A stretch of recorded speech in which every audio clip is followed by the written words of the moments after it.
that I got to watch that thing on my birthday. Happy so birthday. Happy. yeah, Happy that was birthday. it was Happy the worst birthday. gift I could have gotten. I almost threw up my ossobuco. Honestly, it was. But it the one thing that I will take away from this is that Biden was able to snap at Trump and say the things that and she has said actually that Hillary Clinton wanted to say to Donald Trump, like, shut up, you clown. Will you just shut your pie hole? Like all these kind of like lovely little digs that he was doing is like, this guy's an idiot, like all of that. Yeah. And it's wonderful to see someone actually calling him on his bullshit, but like there needs to be, if the moderator's not going to do it, Biden has to find a way to shut that guy down. And I think the way to do it is ridicule. It honestly is the only way. This is my problem with the debate, right? Is that why did we just watch that fucking debate? Because everyone who came in with a certain set of beliefs about each respective candidate has now left the debate with the exact same perception. Yeah. Nothing has changed, right? Like, I think people on the left are like, yeah, finally somebody told Trump to shut the hell up. And then people on the right are like, yeah, Trump showed everybody how weak Biden is. And it's like, I almost don't think you even need debates anymore in the social media age, because we already know everything about them all the time, right? We've seen 1,000 sound bites. We've seen 1,200 videos. We've already made up all of our minds. I think what really became apparent is for whatever side you're on, it solidified what you already knew about your opponent's base.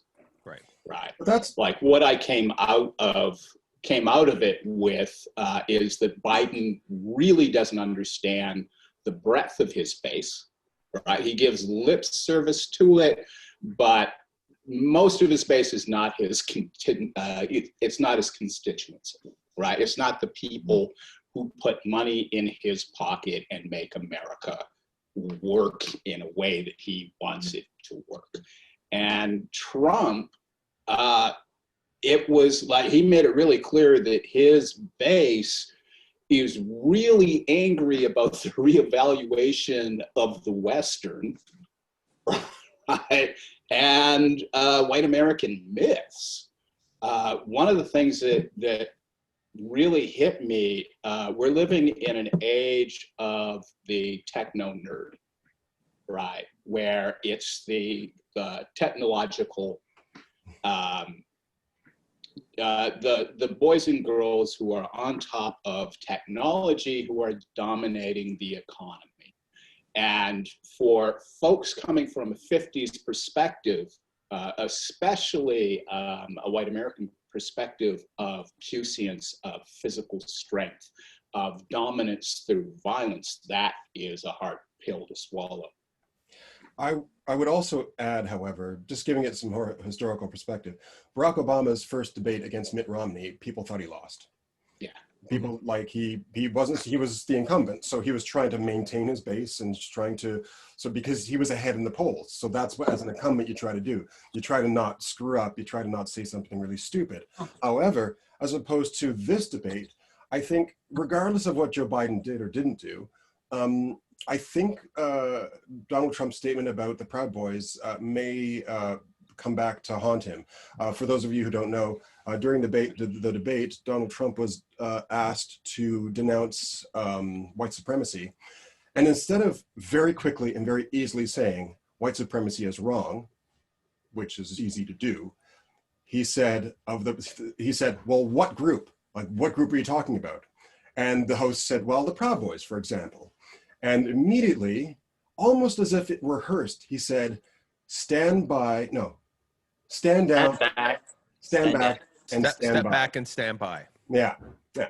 Which is interpreted by many people, I think rightly so, that he's saying,